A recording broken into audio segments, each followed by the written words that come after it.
Glória a Deus. Graça e paz, igreja, amém? Estão felizes com Jesus? Glória a Deus. E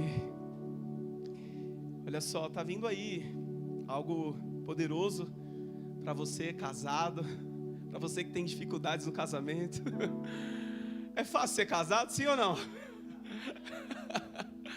Duas pessoas totalmente diferentes, que foram criadas numa cultura diferente, uma educação diferente, em lares, contextos totalmente diferentes, dentro da mesma casa, dá algumas faíscas, não dá? A gente se qualifica para trabalhar em diversas funções, adquire tantas habilidades técnicas para estar gerando recurso, mas muitas vezes naquilo que mais importa nós investimos tão pouco. Então, quantos livros você já leu sobre casamento? Então, muitas vezes o que nos move é orar muito mais para ter uma qualificação financeira do que investir no que realmente importa, que é a nossa casa, a nossa família. Então tá vindo aí, coloque a tua expectativa no Senhor, porque o que vai muitas vezes nos ajudar a ter paz dentro de relacionamentos conjugais e interpessoais é a instrução. É como saber lidar um com o outro. E o Senhor, Ele nos dá esse direcionamento através da palavra, através de princípios e valores que muitas vezes aí fora está sendo distorcido, mas para Deus continua sendo o mesmo, continua tendo a mesma importância, o mesmo sentido, e nós precisamos dar valor a isso. Amém? Eu queria compartilhar uma palavra bem breve com você que está lá em Jó, livro de Jó, capítulo 28. Aleluia. Eu vou ler para ser bem breve, porque é uma leitura extensa. Diz assim, a partir do 1: as pessoas sabem onde extrair a prata e onde refinar o ouro, sabem de onde tirar o ferro da terra e como separar o cobre da rocha, sabem fazer brilhar luz na escuridão e procurar minério nas regiões mais distantes, em meio às trevas profundas. Cavam entradas para minas em lugares onde ninguém vive, descem por meio de cordas, balançando de um lado para o outro. O alimento cresce na superfície, mas abaixo dela a terra é derretida como quer por fogo. Ali as rochas contêm safiras e no pó se encontra ouro. São tesouros que nenhuma ave de rapina consegue enxergar. Nem o olho do falcão pode ver, nenhum animal selvagem pisou nessas riquezas. Nenhum leão pôs a prata sobre elas. As pessoas sabem como despedaçar as rochas mais duras e como revirar até as raízes dos montes. Abrem túneis nas rochas e encontram pedras preciosas. Represam a água dos ribeiros e trazem à luz tesouros ocultos. Mas onde se pode encontrar sabedoria? Onde se pode achar entendimento? Ninguém sabe onde encontrá-la, pois ela não se acha entre os vivos. Não está aqui, diz o abismo, nem aqui, diz o mar. Não se pode comprá-la com ouro, nem adquiri-la com prata. Vale mais do que todo o ouro de Ofir, mais do que o ônix precioso e a safira. A sabedoria é mais valiosa que o ouro e cristal. Não se pode comprá-la com joias de ouro fino. Coral e jaspe não se comparam a ela. O preço da sabedoria é o trapaço dos rubis. Não se pode tocá-la pelo precioso, não se pode trocá-la pelo precioso topázio da Etiópia. Ela vale mais que o ouro puríssimo. Onde afinal está a sabedoria? Onde está o entendimento? Está escondida dos olhos de toda a humanidade. Nem mesmo as aves do céu conseguem descobri-la. A destruição e a morte dizem: ouvimos apenas rumores de onde encontrá-la. E olha só o que diz o verso 23. Somente Deus conhece o caminho para a sabedoria, e Ele sabe onde encontrá-la. Pois Ele enxerga toda a terra, vê tudo o que há debaixo do céu, determina a força dos ventos e o volume das águas, fez as leis para controlar a chuva e definiu o caminho dos relâmpagos. Então viu a sabedoria e a avaliou, em seu lugar a pôs e cuidadosamente a examinou. É isto que Ele diz a toda a humanidade: o temor do Senhor é a verdadeira sabedoria. Afastar-se do mal é o verdadeiro entendimento. Amém? Que palavras sábias que vêm do nosso antepassado Jó, que depois é replicada por diversas vezes pelo sábio Salomão, quando mais novo e quando mais velho. E nós precisamos entender uma coisa apenas: a sabedoria, ela tem um valor grandiosíssimo. A sabedoria, ela é mais preciosa do que o ouro, do que a prata, do que as pedras que estão em lugares ocultos. E o temor do Senhor é o princípio da sabedoria, é a verdadeira sabedoria, e afastar-se do mal é o verdadeiro entendimento. Existem muitas pessoas hoje qualificadas, inteligentes, cheias de informações. Existe hoje uma inteligência artificial que é muito maior e melhor na sua capacidade de fornecer informações do que qualquer ser humano. Porém, meu irmão, existem pessoas inteligentes que sabem resolver problemas que os sábios não entram. Então existe uma grande diferença entre o inteligente e o sábio. O inteligente é capaz de resolver problemas que os sábios nem entram. E o Senhor, Ele nos convida a atrairmos, a buscarmos a verdadeira sabedoria. Porque nesses dias, existem tantas pessoas ansiosas, correndo contra o tempo, em busca de coisas que são totalmente passageiras. E essa é a maior proposta do adversário. Não que você não possa buscar outras coisas, mas isso não é o fim. Então nós precisamos nos voltar para o Senhor em temor e tremor, para que venhamos adquirir a verdadeira sabedoria, para nós aprendermos a contar os nossos dias e aprendermos a fazer a gestão daquilo que mais importa, que é o nosso tempo. O que tem maior valor não é o dinheiro, não é o investimento que você tem, não é as riquezas contidas nos bairros mais nobres. O que tem valor, a moeda de maior valor, não é o Bitcoin, não, é o tempo. É o tempo. E se você tem tempo, se Deus te deu uma manhã, um entardecer, um anoitecer, que você venha entender que Ele está esperando algo de você, que você se volte para Ele em temor. Por quê, pastor? Porque toda a instrução que você precisa está no Senhor. Toda a graça que você precisa está no Senhor. Sabe aquela conexão que você precisa com alguém para mudar de trabalho, para mudar de casa, para mudar a sua vida? Muitas vezes, meu irmão, o Senhor, Ele está aguardando você voltar a ter a sensibilidade que um dia você teve, para ouvir a orientação, a informação, o direcionamento para você viver a vida que Ele já preparou para você. O nosso Deus, Ele é um Deus de relacionamentos, e é isso que nós vivemos hoje em ceia, é isso que nós vivemos hoje na comunhão dos santos. Existem muitas pessoas que falam: eu não preciso ir para a igreja para buscar Deus. Não, de fato nós precisamos estar nesse ambiente em comunhão, porque aqui nós nos afiamos, somos todos imperfeitos buscando o único que é perfeito, e sentamos à mesa para que Ele possa remover todas as nossas imperfeições, todos os nossos defeitos, mudando os nossos hábitos, nos dando a sabedoria, para muitas vezes ficar em silêncio quando eu gostaria de falar, para ficar parado quando eu gostaria de andar e me movimentar, e fazer do meu jeito, fazer as minhas coisas, e produzir. Nós estávamos sentados em uma reunião essa semana, e a gente sabe que, meu irmão, quem vive trabalhando, nunca vai enriquecer, porque você enriquece a partir de uma ideia, e o Senhor te dá ideias, o Senhor te dá criatividade para você resolver problemas de pessoas, que através disso vai gerar recursos para você viver uma vida abundante, uma vida transbordante. Eu queria, não sei se você tem fé para isso, que nessa igreja tivesse pelo menos uns 5 milionários, diga amém. Com o coração de Deus, porque nós iríamos alcançar muito mais pessoas, conseguiríamos com muito mais facilidade levantar pessoas.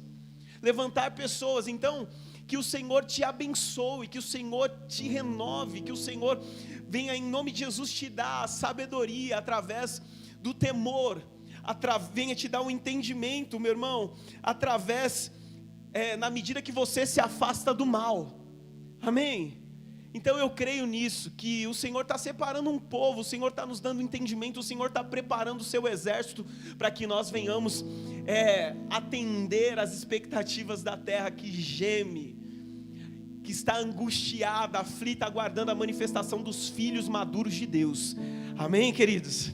Glória a Deus. Eu quero convidar você a ofertar nessa noite, você que vai devolver o seu dízimo, que você pegue o envelope ou faça através do Pix. Está aqui a Beth entregando, também a Rosa. Que você que tem entendido que o Senhor te abençoe de uma maneira grandiosa. Eu quero agradecer a todos vocês que contribuíram na feijoada, que estão aí comprando essas causas, e todas as movimentações da igreja. Então que o Senhor te recompense de uma forma abundante. O nosso trabalho, a nossa oferta, a nossa semente no Senhor nunca é em vão. O Senhor, Ele está olhando, eu acredito, buscando pessoas que têm o seu coração, um coração verdadeiro, puro, simples. Eu disse ontem aqui, e diga-se de passagem que ontem foi culto de homens, e como sempre, eu não sei como acontece isso, mas mesmo no culto de homens, sempre tem mais mulheres do que homens. Vamos mudar isso, né, homens? Amém? E aí, acabou chegando outras pessoas, a gente teve um culto aqui, mas a intensidade é a mesma, o coração é o mesmo. E eu esqueci o que eu estava falando, glória a Deus. E eu vou finalizar aqui, né? Esqueci. Vamos orar, se coloque de pé. Glória a Deus. Que o Senhor te abençoe, que o Senhor fortaleça, que você possa levar a cura para a tua casa. A semente, ela escraviza o futuro. Muitas vezes a prosperidade que nós tanto esperamos está na semente que muitas vezes nós rejeitamos. O Senhor não se impressiona com a quantidade, o Senhor se impressiona com um coração quebrantado e contrito, que não coloca outras coisas acima dele. Amém? Feche teus olhos. Pai, nós te louvamos, ó Deus, por cada ofertante, por cada dizimista, por cada filho, que já é uma oferta. Meu Deus, nós entendemos, ó Pai, que se nós não nos tornarmos uma oferta, nós jamais seremos capazes de entregar aquilo que nós produzimos com as nossas mãos, com a nossa inteligência.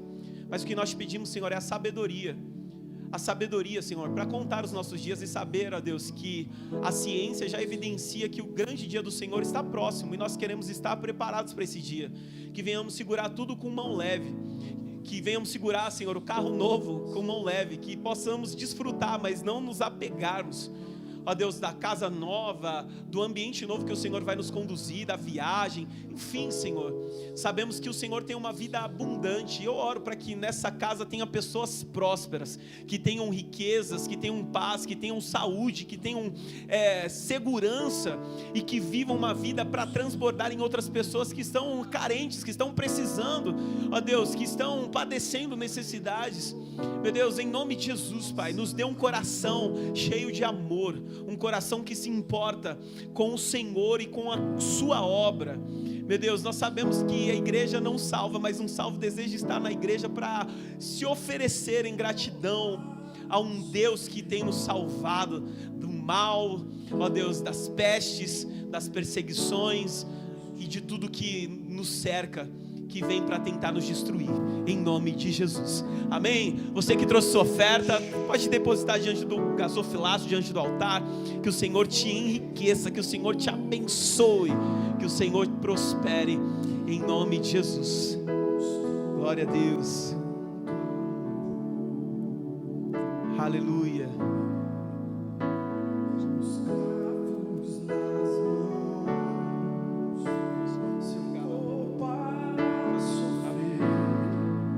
Estenda as mãos para cá. Pai, fala conosco, Senhor, por intermédio da Tua Palavra, nessa noite tão especial, nesse dia maravilhoso que o Senhor preparou para estarmos reunidos. Aqui nós queremos ouvir Tua voz, sermos direcionados, ó Deus, sermos instruídos. Ó Deus, revela o Teu amor, a Tua bondade, ó Deus, através da Tua Palavra. Senhor, nós cremos em Ti. Usa a Tua filha, ó Deus, como um canal de bênçãos e, ó Deus, e direcionamento para as nossas vidas. É o que nós te pedimos e te agradecemos, em nome de Jesus. Graças a Paz, igreja, amém?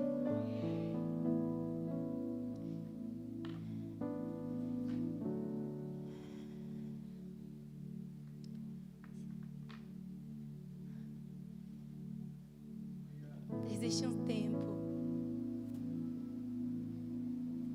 estabelecido por Deus para vivermos algumas coisas nele. Queridos, Deus ele tem gerado algumas coisas em nós. Estamos gestando algo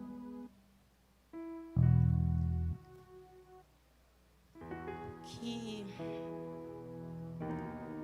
aos nossos olhos não há capacidade. Mas eu queria compartilhar isso com você. Você só vai saber a capacidade daquilo que Deus tem para você quando você colocar o pé diante de um lugar que não tem chão.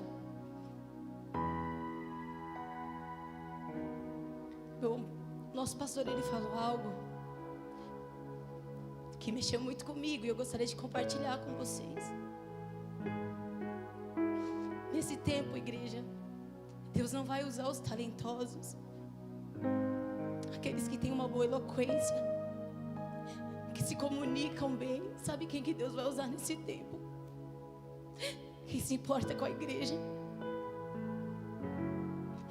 quem se importa com a causa do reino. E queridos, ser igreja é precioso. Entender o que é o corpo é precioso. Existe uma mensagem emergente no meu coração, que há um tempo atrás ela queimava o meu peito, que é a unidade. Eu lembro que quando eu me desliguei da igreja que eu congregava, a minha denúncia era a falta de unidade da igreja. Só que o tempo ele passa, as coisas elas se ajeitam, e só que parece que de novo nós nos pegamos nesse lugar.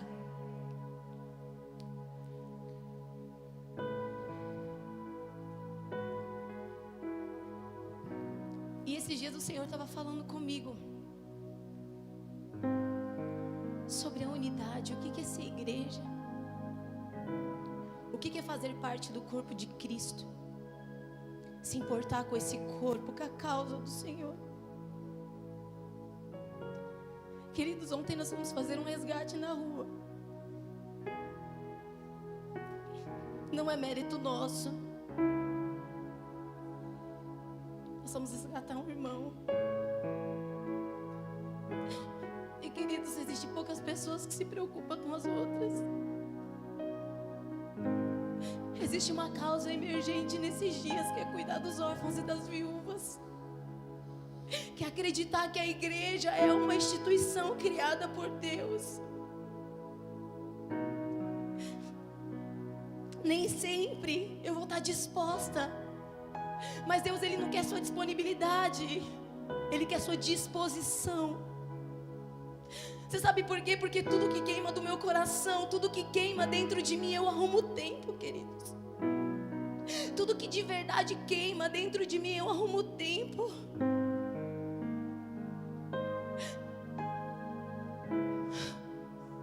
Eu arrumo tempo, e nós precisamos amar a igreja, nós precisamos querer estar junto. Hoje a gente vai falar sobre ceia. E a ceia, ela fala sobre unidade. Jesus, ele morreu, e ele é o cabeça, e nós somos o corpo de Cristo. E o que é fazer parte desse corpo? O que é fazer parte do corpo de Cristo? É somente ir à igreja ao domingo. Imagina só, um corpo para que ele tenha para que ele caminhe, queridos, para que ele tenha um andamento, um funcionamento saudável. Por minha mente, ela vai pensar em um lugar, as minhas pernas, elas precisam responder, as minhas mãos também.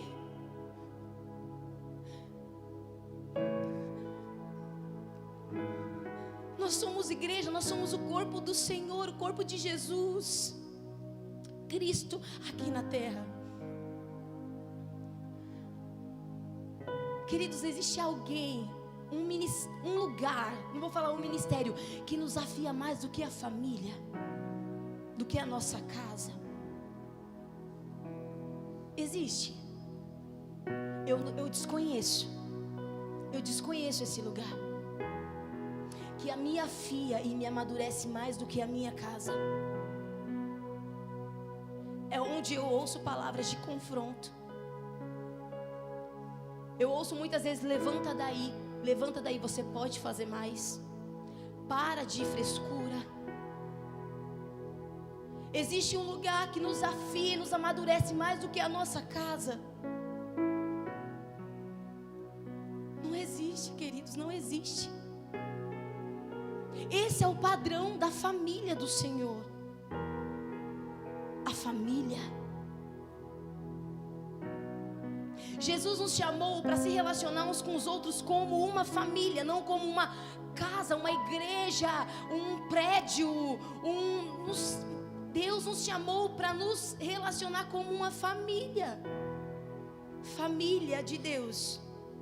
Vocês estão aqui comigo? Martinho Lutero, ele diz, e o Flávio, ele fala sempre essa frase: 1 ano de casamento, ele o amadureceu mais que 10 anos de monastério.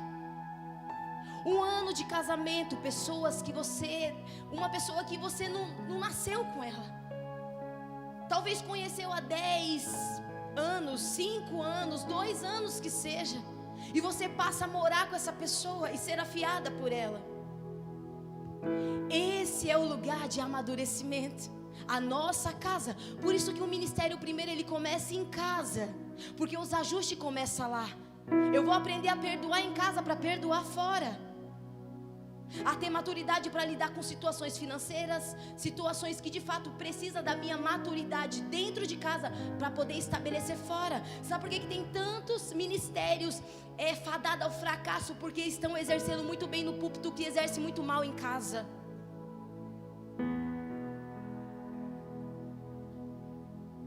Nós precisamos entender o que de fato, queridos, é a igreja. Eu não vou lembrar o nome de todo mundo, mas uma boa parte eu sei.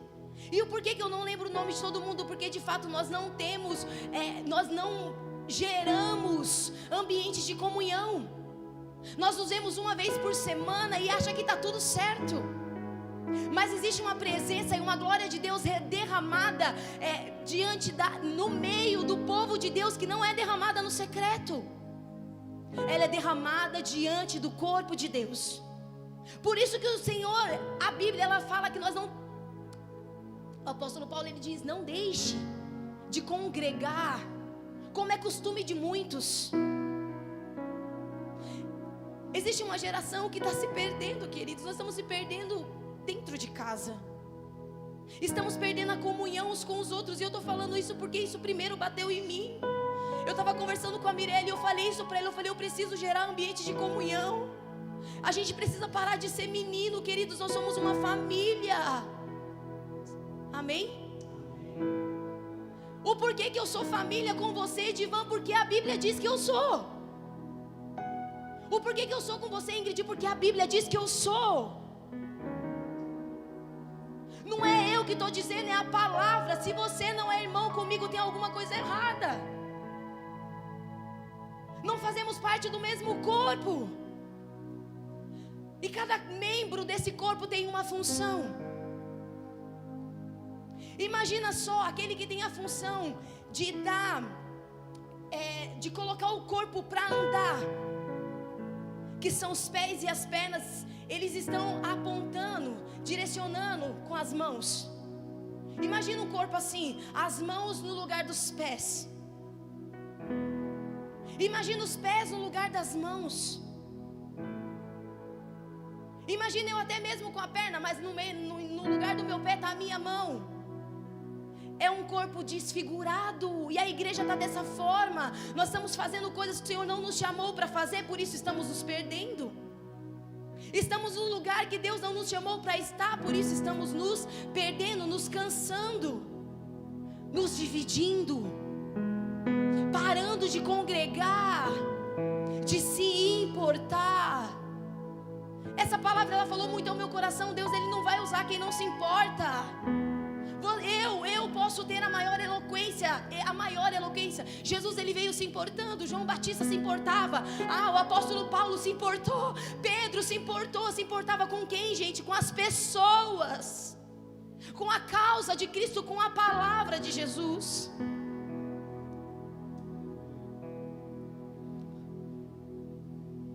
Assim também nós, embora sejamos muitos, somos um só corpo, porque estamos unidos em Cristo. Somos um só corpo, igreja. A ceia comunica isso. A ceia comunica que nós somos um. Nós somos um porque o Senhor, Ele é um com Deus. E Ele fala que nós sejamos um, assim como Ele é com o Pai. Vocês estão aqui? Existe um lugar que nos afia mais que a nossa casa? Não existe, queridos, e nós não mandamos o irmão embora, queridos. Irmãos, nós não escolhemos. Imagina só, se mamãe está grávida. Imagina, mamãe grávida, eu escolho o irmão que eu quero. Não funciona assim. Não funciona, nem mamãe escolhe. Nós não escolhemos, é o Pai que escolhe. É o Pai que determina quem é irmão e quem não é. E até que Ele diga que não é. A prostituta, o drogado, porque nós não chamamos o irmão pelos pecados, nós chamamos o irmão pelo nome dele. Nós chamamos pelo nome dele.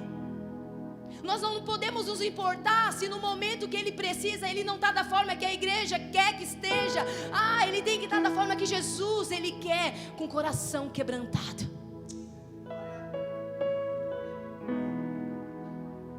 Muitas vezes nós não estamos. Não conseguimos sentir Jesus no culto. Por quê? Porque Jesus não está aqui. Não, eu estou fora do culto.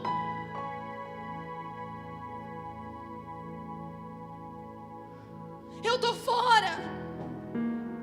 Certa vez Jesus, ele entra no culto. Ele entra no culto, queridos. Nós não entramos. Não entramos, por isso que não conseguimos ter comunhão. Não conseguimos ter comunhão. Comunhão rasa. Eu preciso. Queridos, o corpo de Cristo, ele significa que devemos ser unidos a Cristo. Por meio da fé, somos unidos a Cristo e nos tornamos parte do seu corpo. Efésios 5:30. Somos, queridos, interconectados. Quando que eu ceio indevidamente? É quando eu pequei? Não. Porque senão ninguém ia ceiar. Vamos parar de hipocrisia. Quando que eu ceio indignamente? Quando eu não entendo que você é meu irmão. É assim, queridos, Deus nunca estabeleceu que eu precisava ficar sentado na hora que estava servindo a ceia. Aonde que está isso na palavra? Que porque eu pequei, queridos, eu não estou sendo a favor do pecado, tá? O pecado nos afasta de Deus, mas isso nunca foi um mérito para não tomar ceia. Judas, a palavra diz que ele estava possuído por um demônio, e o Senhor chamou ele de amigo, porque amigo é aquele que empurra para o propósito. Aquele que tentou tirar Jesus do propósito, o Senhor falou: apartai-vos de mim, Satanás. Ceia nunca foi esse negócio. Nunca foi, querido, sobre pecado. Foi sobre entender o que é o corpo de Cristo. E o corpo de Cristo sou eu, é você. E nós fazemos parte desse mesmo corpo. Ei, não está falando de placa. Nós fazemos parte. Todo aquele que tem fé e profere Jesus como único e suficiente Salvador, ele faz parte do corpo de Jesus. Jesus, ele é o cabeça e nós somos o corpo. Jesus é o cabeça, nós somos o corpo. Quem pensa é Ele. Não somos nós não determinamos. Quem pensa é Ele.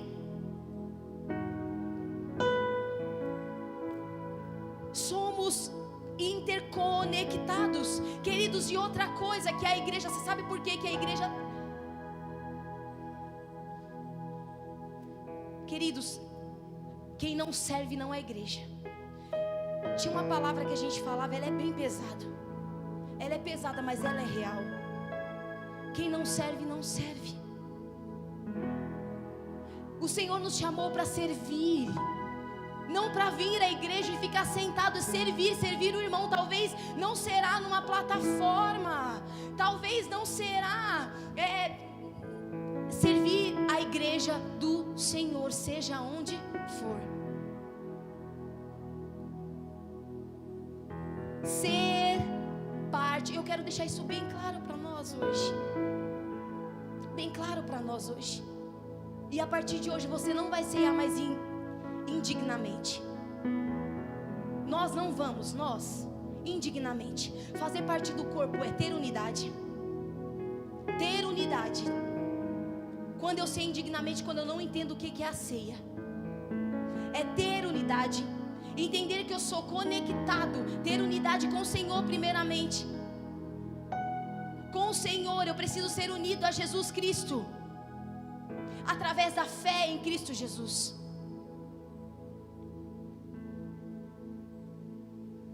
Entender que nós somos conectados um ao outro, queridos.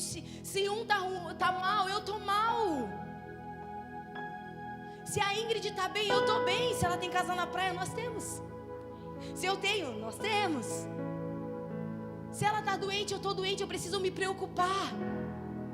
Se ela está feliz, eu estou feliz. Porque fazemos parte do mesmo corpo, queridos. Experimenta bater o dedo do pé. Tu já bateu? Eu já bati várias vezes. Parece que ele não faz parte do meu corpo, tem hora. Bata o dedo aqui. Você bate, quando esse dedo está ferido, o que nós fazemos, querido? Nós protegemos ele. A igreja expõe. Nós não entendemos o que é ser o corpo de Cristo. Muitas vezes nós expõe o corpo de Cristo, não entendendo que quando eu exponho, eu estou me expondo também. Experimenta, não experimenta não. Experimenta bater não, que dói. Mas tu já bateu, acredito, não só eu que bati o pé, não sei. Bateu alguma coisa, o que nós batemos, nós protegemos, não é? Se a gente bate o braço, a gente protege ele. Se a gente bate qualquer o que seja, nós protegemos. Por quê? Porque dói. Eu me importo. Faz parte do corpo. Quando que eu paro de proteger? Quando não me dói mais.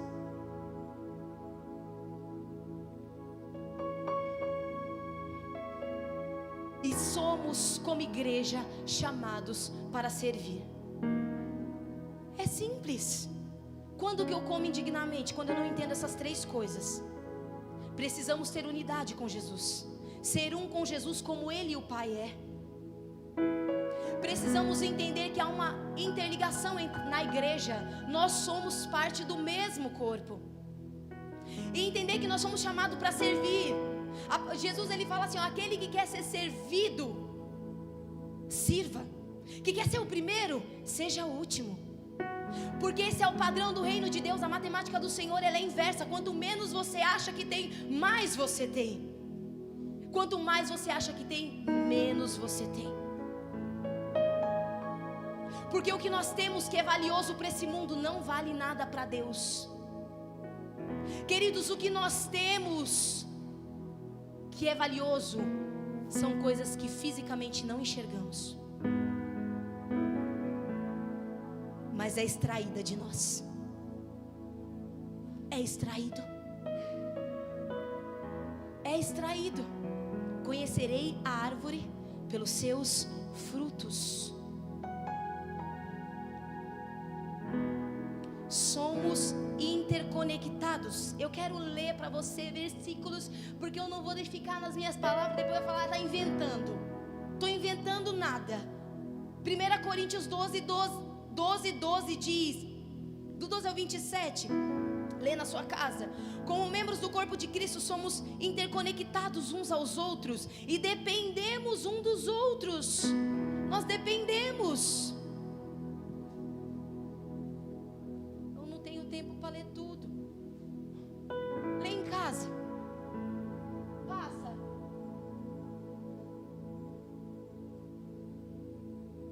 passa. 15. Muitas partes diferentes. Sou parte do corpo de... até o 27 não vai dar tempo. Leia na sua casa. Leia na sua casa. Está sendo gravado. Tá? Tá não? Tá? Depois, se você não estiver marcando, leia na sua casa. 1 Coríntios 12, do 12 ao 27. Somos chamados para servir. Efésios 4, 11 a 16. Vai dizer: como membros do corpo de Cristo, somos chamados para servir uns aos outros e ao mundo ao nosso redor. Uma prévia. E nós precisamos entender isso.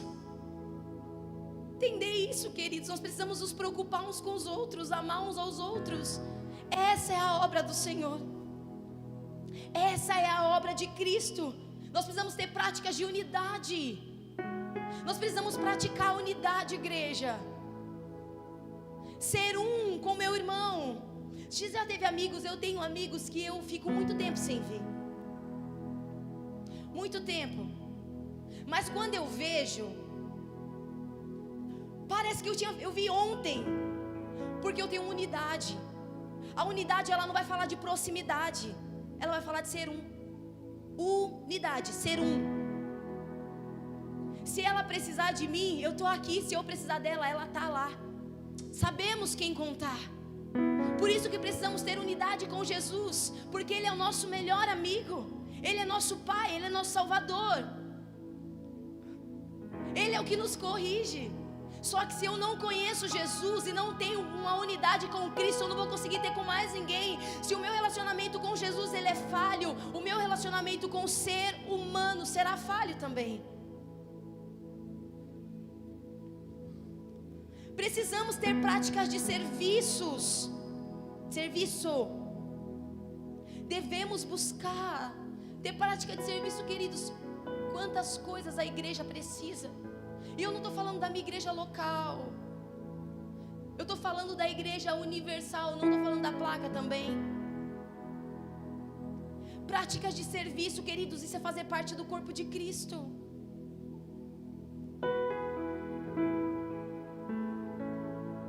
Estamos nos perdendo, igreja. Estamos servindo a nossa casa. E está certo. Queridos, está certo. Pelo amor de Deus, eu já vivi nisso. Que eu não podia ter lazer com a minha família. Que eu não podia isso, que eu não podia aquilo. Está certo. Mas eu preciso servir aqueles outros que muitas vezes me afrontam, me confrontam, me corrigem. Eu preciso servir, ter essa prática de serviço. 1 Pedro 4, do 10 ao 11. Coloca para mim, é só um versículo.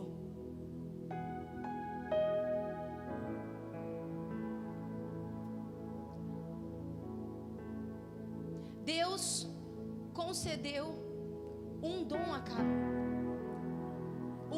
a cada um. E vocês devem usá-lo para servir uns aos outros, fazendo bom uso da múltipla e variada graça divina. Põe no 11 também. Você tem o dom de falar? Então faça de acordo com as palavras de Deus. Tem o dom de ajudar? Faça-o com a força que Deus lhe dá. Quantos de nós tem força para trabalhar? Não faltamos no trabalho porque vai descontar a cesta, porque vai descontar o vale transporte. Nós não temos força para servir a igreja. Assim, tudo que você realizar trará a glória de Deus por meio de Jesus Cristo. A Ele seja a glória e o poder para todos sempre. Amém. Eu não estou falando de uma coisa que eu não faço, eu estou falando de algo que eu faço. Eu sirvo a casa de Deus. Eu sirvo o noivo, a noiva.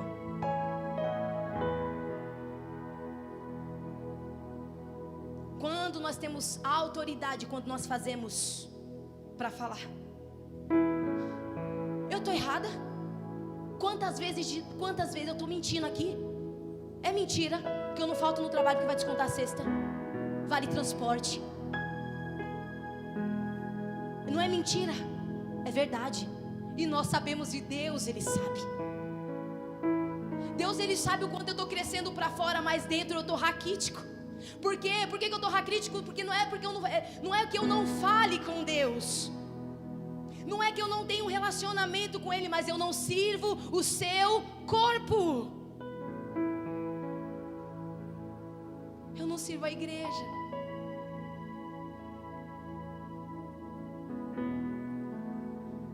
Deus nos chamou para um desafio. Primeiro a gente vai falar com a equipe aqui da igreja, e depois a gente vai passar para a igreja. Que na hora eu pensei, mas qual o tempo que sobra para me fazer? Porque eu acordo 5 da manhã, todos os dias. Saio da igreja muitas vezes 11 da noite.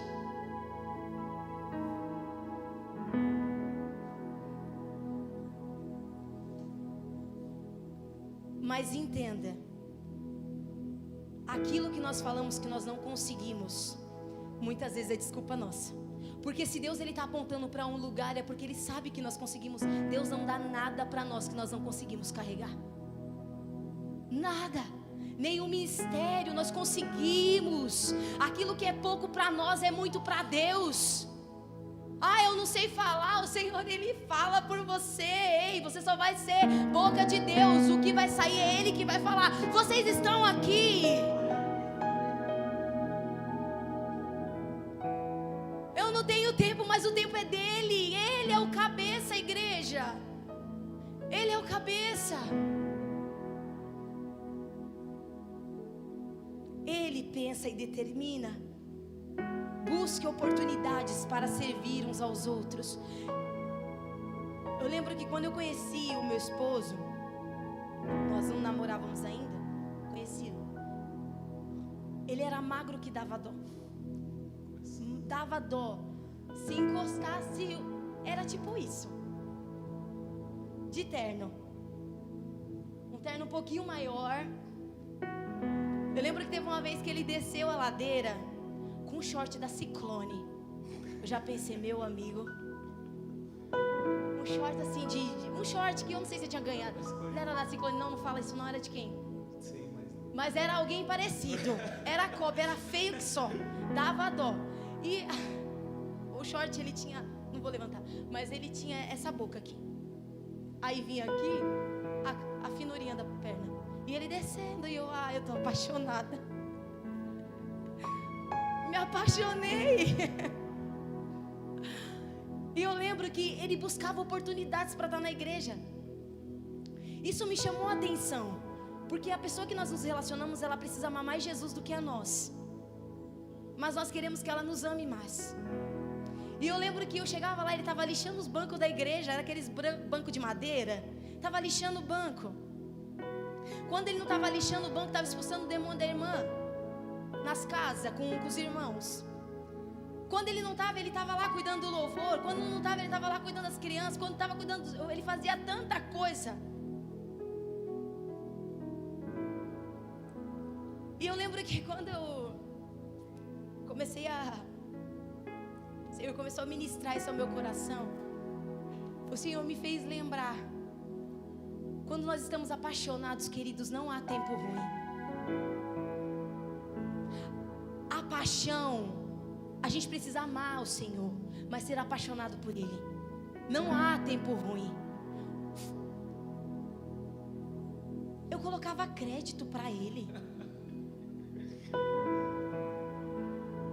Trabalhava na lotérica.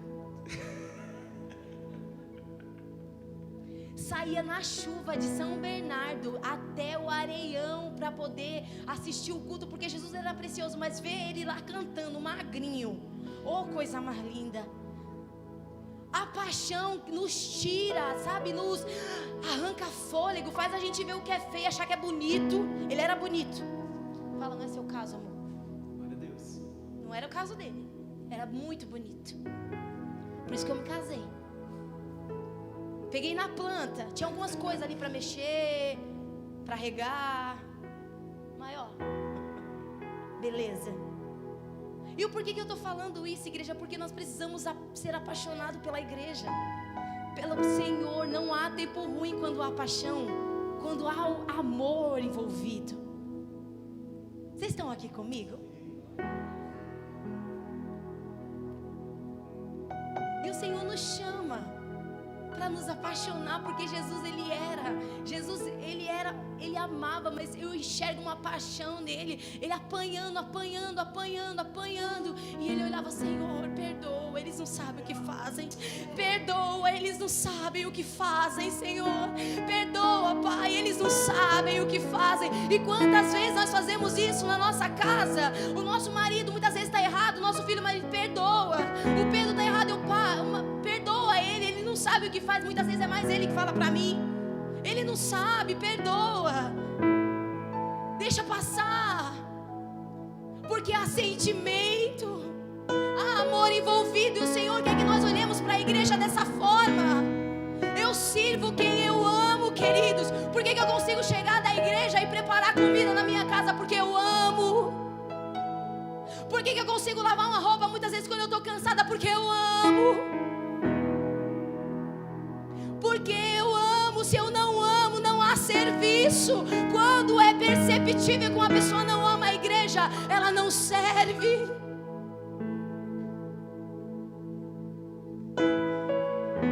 Olha para a tua casa. Olha para a tua casa. Observa o tanto que você entrega lá, Edivan. Aplica isso no corpo de Cristo. Foi isso que o Senhor nos chamou para fazer. Aplicar a nossa força. Eu olho, gente, era para me ficar aqui, mas vocês estão entendendo? Quando Josué, ele foi assumir o lugar de Moisés, ele tem um encontro com Deus. E o Senhor olha para ele e fala: seja forte e corajoso. O porquê que eu preciso de força e coragem? Para que eu preciso de força e coragem? Haverá circunstância que eu vou precisar ter muita força, outras que eu vou precisar ter muita coragem. Seja forte e corajoso, mas faça.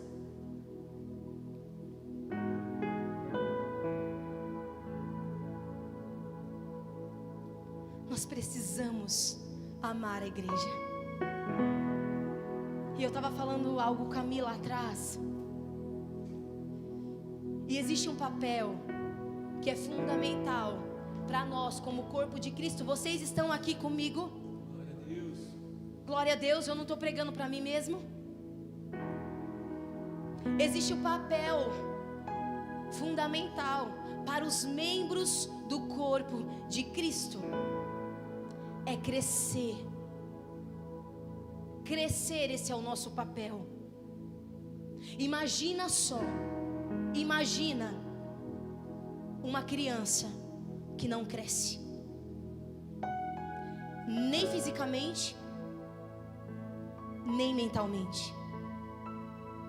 Das duas uma. Das duas uma não, é só uma. A gente vai esperar 1 ano. Vamos esperar 2 anos. 3 anos, essa criança ela tem que estar falando. Essa criança ela já tem que estar olhando para o irmão e falando assim.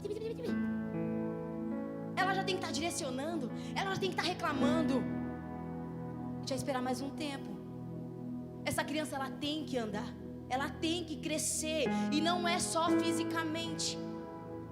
Imagina se o meu braço não crescesse. Cresce a perna, o braço não cresce. Isso é uma anomalia.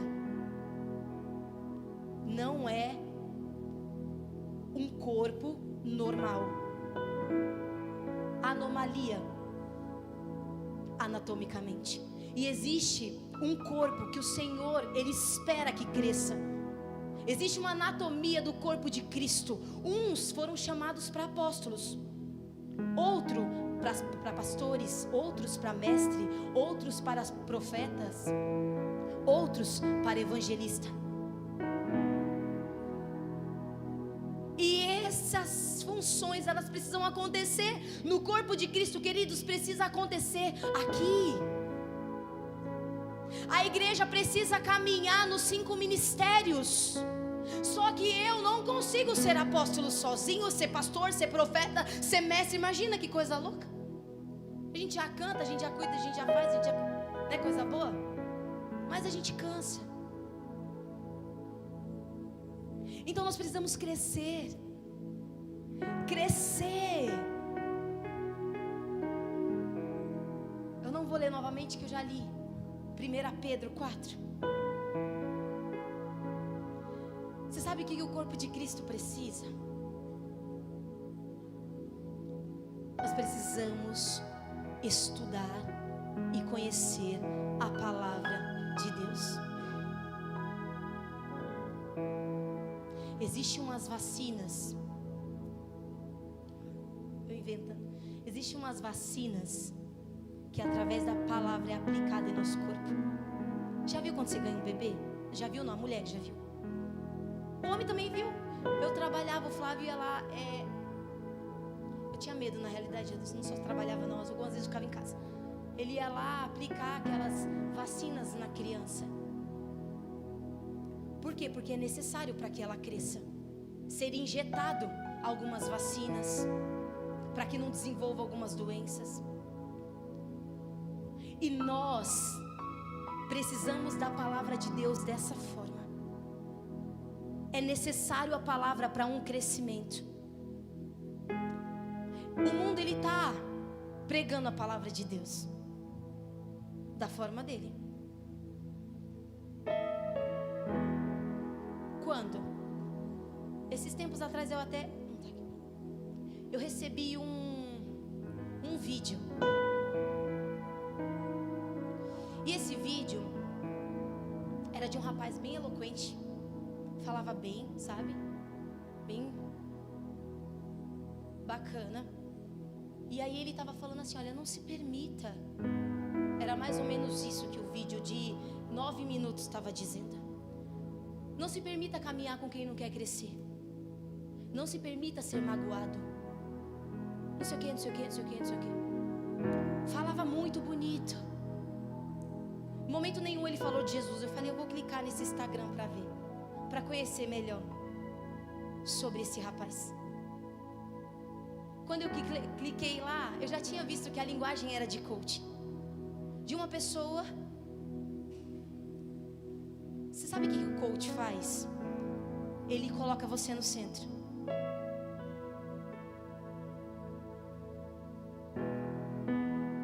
Coloca você no centro de todas as coisas. Você não pode ser magoada, não se permita. O que aconteceu com Cristo? Você não pode ser ferida, não se permita. O que aconteceu com Jesus, Paulo, Pedro? Você não vai ser traído. O que aconteceu com Cristo? Pelo amor de Deus.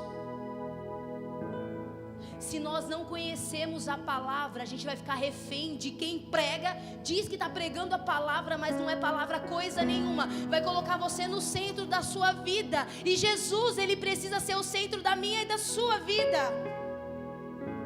Sabe por quê? Porque o dia que eu estiver mal, o Senhor, ele vai falar assim, olha, te machucaram, caminha mais uma milha. Continua.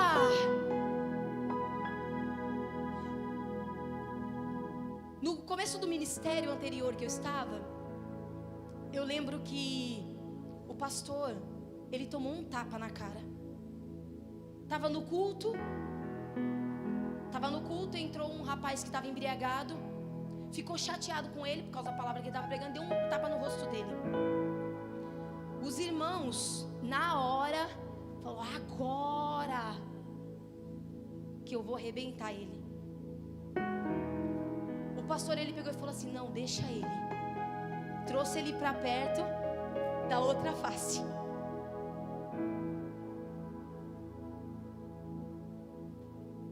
Quantos de nós faríamos isso?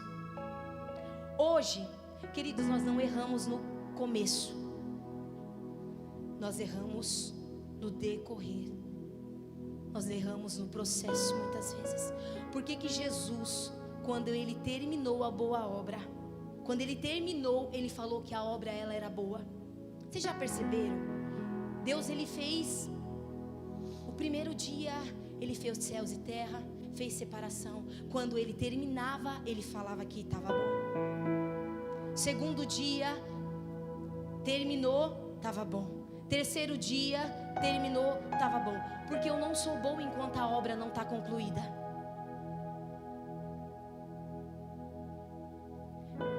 O bom é aquele que concluiu a obra, Jesus. E nós tivemos outras experiências no decorrer do processo, não semelhantes, tão gritantes, mas experiências que poderia ter sido lidado de forma diferente. Só que existe um perigo em crescer. Por isso que primeiro nós precisamos crescer para dentro, para depois crescer para fora. Existe um perigo que muitas vezes nós crescemos e achamos que a gente é porque nós somos mesmo. Nós fazemos pela capacidade do nosso braço. Eu falo porque eu aprendi a falar, eu estudei para isso, fiz teologia, escatologia. Já não é mais Jesus que faz. Mas o Senhor, Ele nos chama para crescer para Ele primeiro. Crescer para dentro, crescer para a rocha, crescer para a Bíblia, para a palavra de Deus. Desse lugar nós não vamos nos desviar, não vamos nos perder. E eu preciso correr. Precisamos estudar a palavra.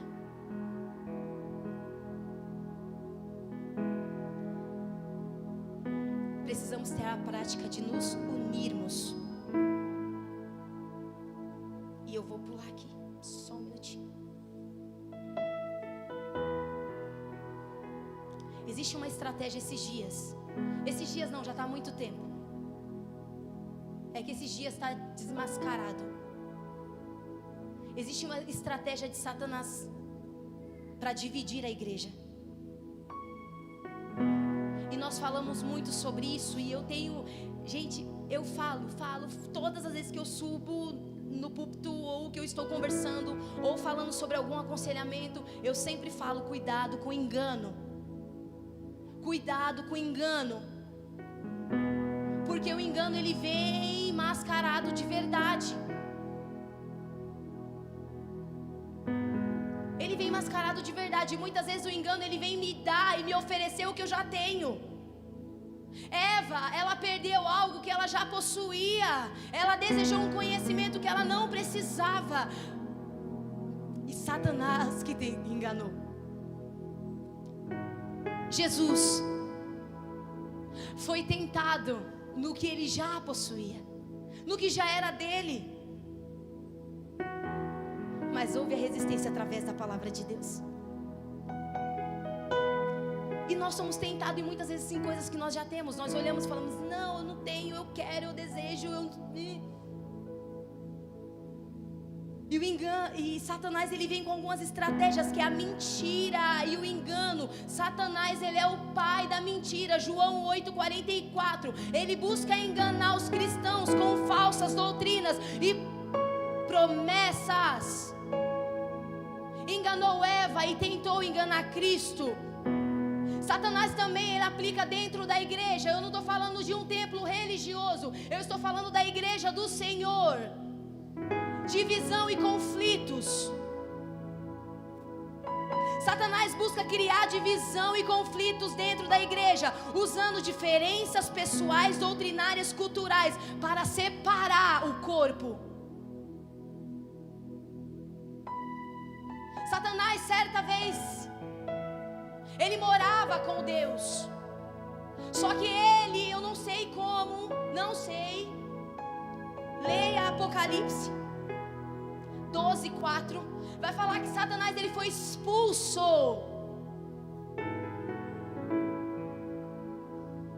João vê um dragão com 7 cabeças. 10 chifres e 7 diademas. A cauda do dragão arrasta 1/3 das estrelas do céu e lança para a terra. João identifica o dragão como Satanás, o sedutor do mundo. São tentações que nos seduz, mexe conosco dentro da igreja.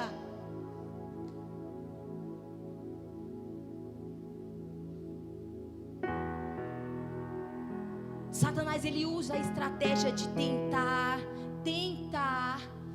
trazer tentações para a igreja, para tirar, queridos, o pecado nos afasta de Deus. Nós costumamos dizer: quem confessa a tentação não confessa pecado. Está sendo tentado, confessa logo, porque isso o diabo ele não quer que você faça. O diabo ele quer que nós escondemos as nossas mazelas. E eu não estou falando para você confessar para qualquer pessoa. Você sabia que conselhos é um dom do Espírito? E existe tantas pessoas aconselhando e elas não têm o dom. 1 Coríntios vai dizer que conselho é um dom.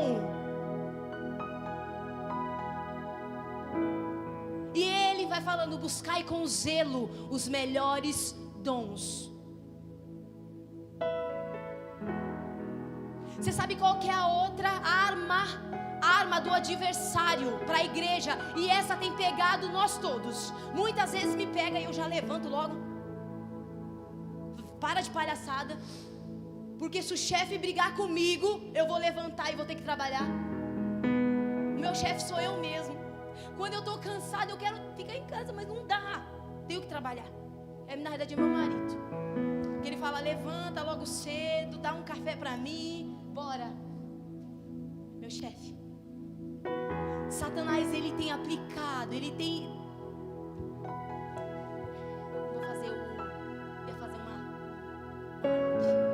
Mas Satanás, ele tem alguns gatilhos que são aplicados dentro do corpo de Cristo.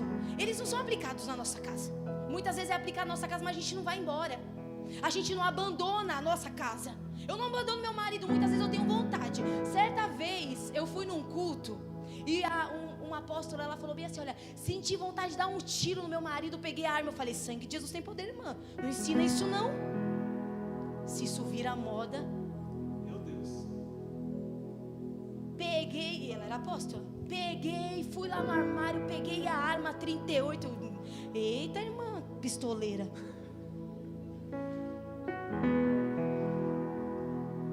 É crente não. Mas um dos gatilhos de Satanás para dividir a igreja é o desânimo. O desânimo tem sustentado muitos desigrejados. Desânimo e desespero, poder e controle, dúvida e insegurança.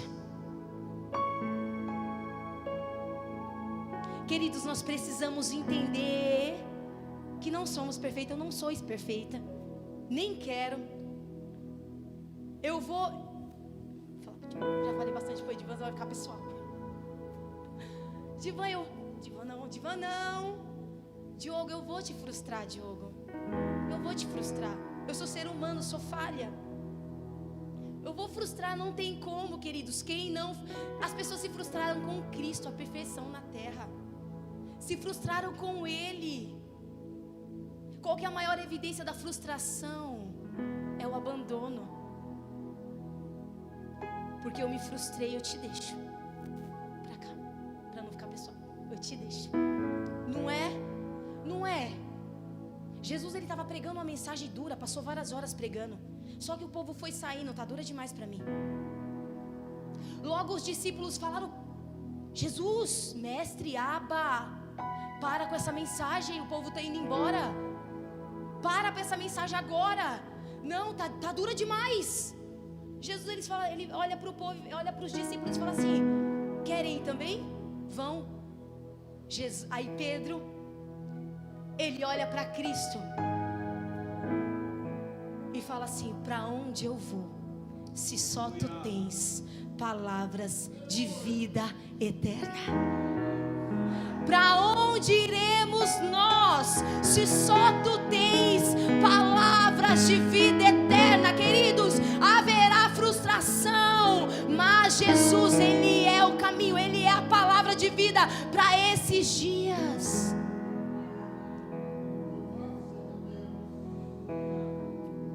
Precisamos nos proteger como igreja, queridos. Precisamos conhecer mais da palavra. Jesus, Ele combateu o diabo na sua tentação, foi através da palavra. Em momento algum, Jesus, Ele falou: não, olha, eu sou o próprio Deus aqui na terra. Você não vem me caçar comigo não, porque já fui abandonado lá de cima. Daqui a pouco eu te abandono daqui também. Já te mando lá para não sei para onde. Não. Jesus, Ele foi tentado na tentação física. Ele estava com fome, queridos. E quando a fome bate a porta, logo a gente abandona. Estou mentindo? Eu estou mentindo?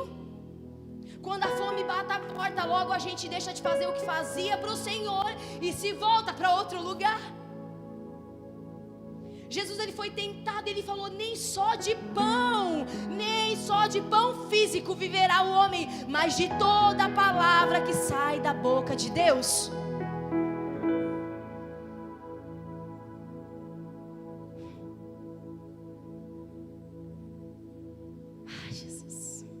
Precisamos conhecer a palavra de Deus. É o que nós precisamos, igreja. Há um tempo atrás, eu não lembro se foi 2 anos, mas eu trouxe uma mensagem e eu estava meio chateada também. Eu não estou chateada não, é que eu falo assim mesmo. E tinha saído uma pesquisa que de 100% dos cristãos, isso não era da população, 100% dos cristãos, se eu não me engano, 7%, eu não lembro ao certo, mas era uma porcentagem pequeniníssima, 7% eu acho que orava, ou era inverso, orava. 3% lia a Bíblia. Queridos do céu, olha o perigo dos cristãos. Se eu vou falar de mim, olha o perigo de eu estar aqui à frente dessa igreja com o meu esposo, que ele que é o pastor, e eu não ler a palavra e olhar para o irmão e falar assim: olha, Deus está mandando eu falar isso, ou a palavra diz que eu falo, que fala isso. Compartilhar a ignorância, aquilo que eu não sei, aquilo que não me foi revelado. Então nós precisamos nos proteger, igreja. Nós precisamos proteger o corpo através da palavra de Deus. Vocês estão aqui ainda comigo? Precisamos estudar essa palavra.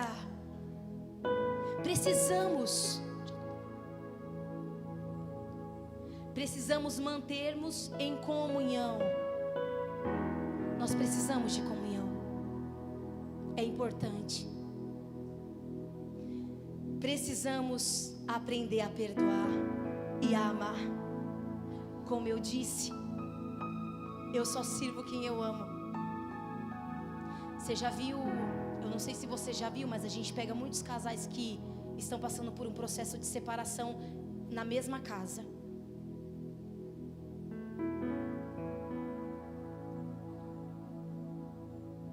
Já não há mais conexão.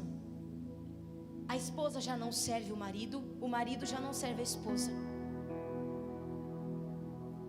Eu já não faço comida para você que faça. Eu já não vou lavar mais. Por quê? Porque não tem mais conexão. Já desconectou. Não há mais amor, não tem mais sentimento. Já se tornou 2 pessoas novamente no lugar de uma. Só que o Senhor nos chamou assim para ser, com o nosso irmão ser um, o Senhor nos chamou para ser um com a igreja. A se importar, a amar a causa do Senhor, amar a igreja do Senhor.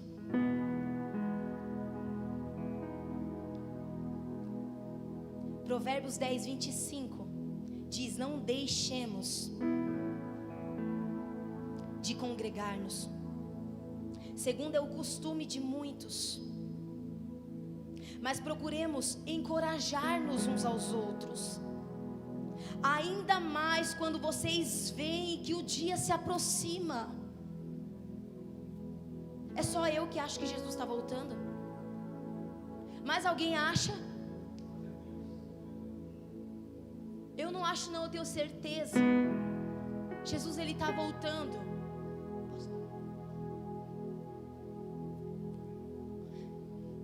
Eu não sei se vocês viram uma reportagem que saiu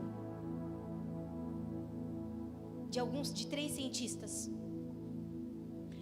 Óbvio, gente, ninguém saberá o dia, a palavra fala, nem mesmo o filho. Só quem sabe o dia é o Senhor. Mas 3 cientistas muito renomados, já ia inventar uma palavra que eu gosto. Eles fizeram um relógio que aponta para o dia do Senhor. E esse relógio hoje, ele diz, depois vocês assistem essa reportagem e leiam a Bíblia, tá? Mas é algo que nos faz. Esse relógio falta 17 segundos. 17, não, já estou mentindo aqui, Senhor, perdoa, como que é? Já corrigi, é mais. Você já viu também? 89 segundos. Diz eles, baseado com tudo que nós estamos vivendo e acontecendo conforme a palavra. Porque esses cientistas leem a Bíblia. E eles entendem que nós precisamos não olhar para o Brasil, mas para Israel. Que nós precisamos observar o que está acontecendo lá, baseado não com o que acontece aqui, mas com o que está acontecendo lá. Eles desenvolveram esse relógio. E esse relógio ele passou do meio em 1991.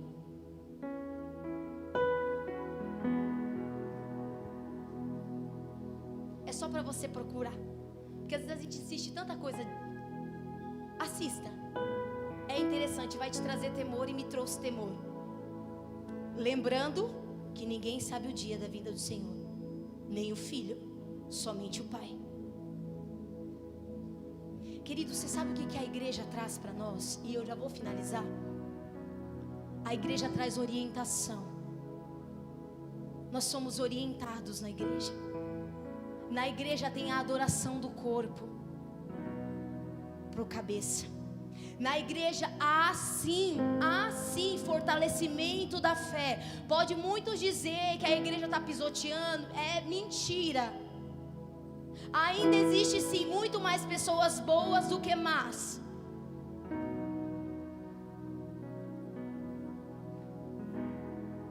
As portas do inferno não resistirão à igreja do Senhor. Não resistirão. Ela está de pé. A igreja, ela não é. Imagina só um Deus que eu posso determinar o que vai acontecer na vida do Edivan, e esse Deus não pode fazer nada. Eu posso barrar o que vai acontecer na vida dele. Que Deus é esse? Que Deus é esse? Que eu posso parar um propósito ou acelerar? Eu não posso. Sabe o que vai acontecer se eu fizer? Ou Deus me tira, ou Ele me tira. Porque aqueles que não ouvem ao Senhor, eles comprometem o propósito. Queridos, entenda algo. Estar confortável demais para a causa do Senhor compromete o propósito que você tem com Ele. Se há conforto, eu tenho mais conforto em orar e ler a palavra do que em trabalhar e servir outras coisas que não é a causa. Cuidado, que seu propósito com Deus está comprometido.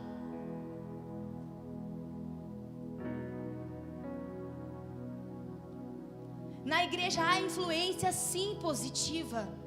Na igreja eu consigo olhar Deus através da vida do Vinícius, do Edivan, do Diogo. Vou citar o nome deles que eu estou falando mais. Da Ingrid. Ah, não vou citar de todo mundo, eu ia falar da Dazorze. Não dá certo.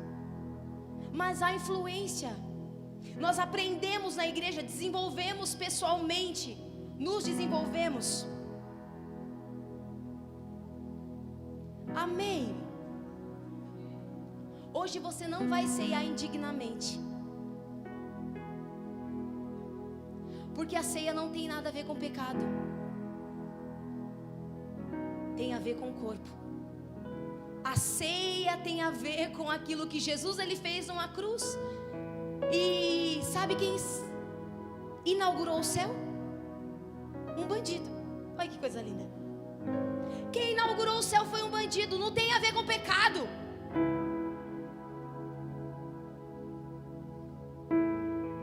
Você sabe por quê?